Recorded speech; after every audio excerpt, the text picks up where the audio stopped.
what are heritage assets? Well, listed buildings, conservation areas, scheduled monuments, which I'm afraid we won't have time to deal with today, and trees. The National Planning Policy Framework, Section 12, looks at the significance of an asset in a planning application.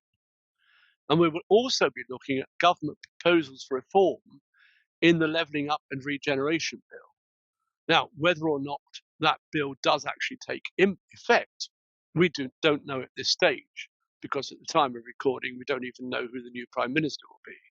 So we've got to wait to see whether that will still take an impact. But nevertheless, it's worth considering, as we will at the end of this webinar. So the NPPF National Planning Policy Framework definition of a heritage asset is the value of a heritage asset to this and future generations is because of its heritage interest.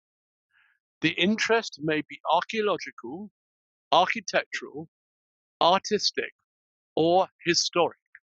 Now, it used to be that we only had architectural or historic as grounds for a listed building or conservation area.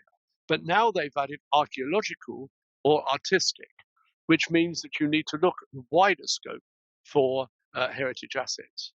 And the significance derives not only from a heritage asset's physical presence, but also from its setting.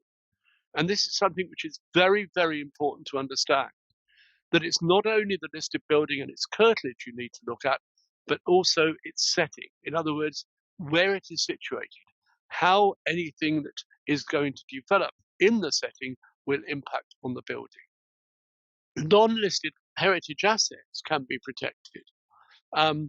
Many local authorities, including my own, have lists of what are called locally listed buildings. Now, these are buildings which the local authority considers to be of importance, but which are not statutorily listed. And the way that they can be protected is by, as in this case, where an Article 4 direction was listed on a non-listed pub to prevent works. And the works were that they couldn't remove windows, architrave, cornices, etc., without consent. An enforcement notice was served in this case, which prevented the works being carried out because it was held that that was works which materially affected the exterior under Section 55 and therefore required planning permission.